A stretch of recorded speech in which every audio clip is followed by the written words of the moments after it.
Welcome, an initiative by Kikewa College of Horticulture, Nasik, from Department of Soil Science. I, the Professor N.S. Gogre, will going to deliver an audio-visual learning for students on topic remote sensing. Remote sensing of soils and plants. Application of remote sensing in study of plant, soil and plant. So what do I mean by remote sensing? Remote sensing is also used for land surveys, including mapping of soil, physical properties, soil types, fertility, toxicity, moisture content, and erosion, and for irrigation requirements, water quality, water availability, and plant drought stress is called as a remote sensing. Means it is used to study soil fertility status and plant nutrient availability status, and also some water quality features. So what are the different applications of remote sensing in agriculture in relation to soil and plant? It gives the soil moisture data and helps in determining the quality of moisture in the soil, and hence the type of crop that can be grown in the soil is easily determined. Through remote sensing, farmers can help sorry through remote sensing farmers can tell where water resources are available for use over a given land, and whether the resources are adequate for the purpose of growing plants. Then it is a process of acquiring information about the Earth's surface by measuring its reflected and emitted radiation without coming into direct contact with object. In much of remote sensing, the process involves an interaction between incident radiation and targets of interest that is easily depicted in the figure. The most useful electromagnetic radiation in the remote sensing used are includes visible light, that is VIS, near infrared, that is NIR, and short wave infrared, that is SWIR, to the thermal infrared TIR, and microwave bands. Then in the passive remote sensing, sensors record incident radiation reflected or emitted from the objects, while active sensors emit their own radiation which interacts with the target to be investigated and returns to the measuring instrument as shown in the figure. Remote sensing, that is collecting information primarily by sensing radiation that is naturally emitted or reflected by Earth's surface or from the atmospheres, or by sensing signals transmitted from a device and reflected back to it, as it is depicted in figure that is shown earlier. Then remote sensing processes components: energy source or illumination, that is A, then radiation and atmosphere, that is B, interaction with the target, that is C, then recording of energy by the sensor, that is D, transmission, reception and processing, that is E, and interpretation and analysis, F, and finally application, G.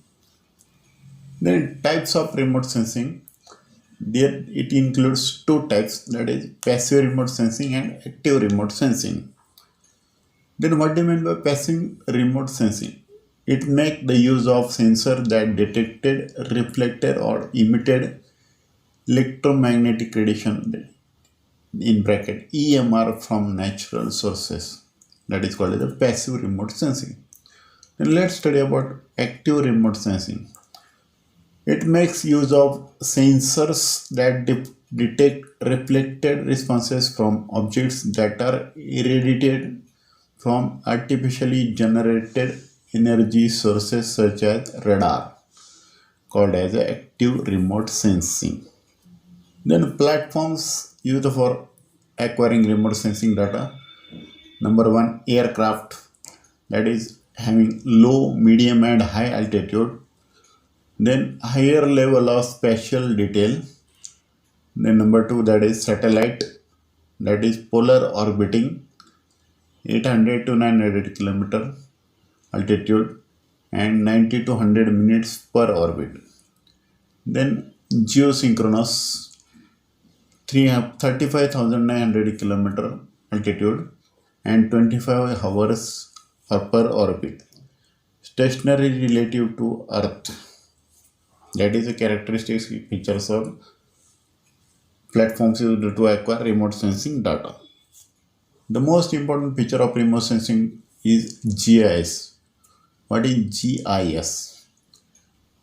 That is an organized collection of computer hardware, software, and geographic data and personal designed to efficiently capture, store, update, manipulate, analyze, and display all forms of geographically referenced information.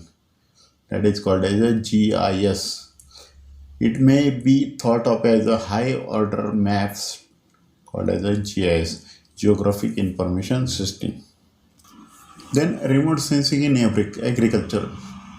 It is carried out for crop yield modeling and estimation.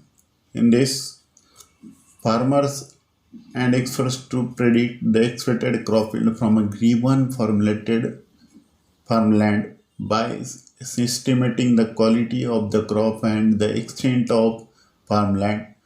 This is then used to determine the overall expected yield of the crop.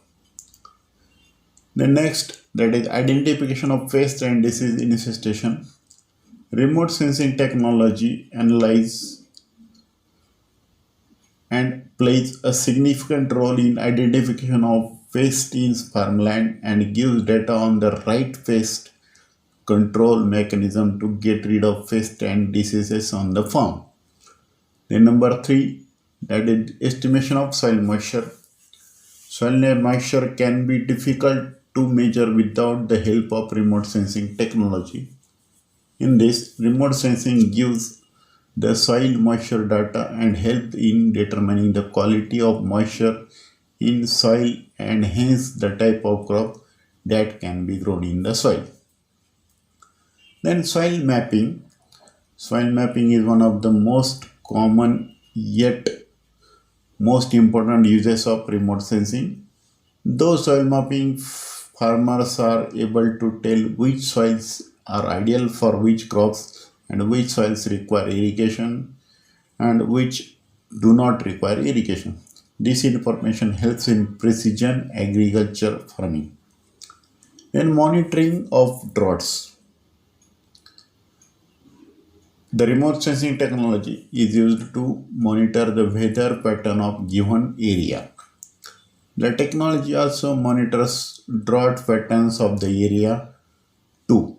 The information can be used to predict the rainfall patterns of an area and also tell the time difference between the current rainfall and next rainfall with the help of to keep track of the drought. Then water resource mapping. It also useful instrumentally in the mapping of water resources that can be used for agriculture over a given farmland. Though the remote sensing, farmers can tell where water resources are available for use over a given land and whether the resources are adequate or not. It is all about remote sensing in agriculture. Thank you.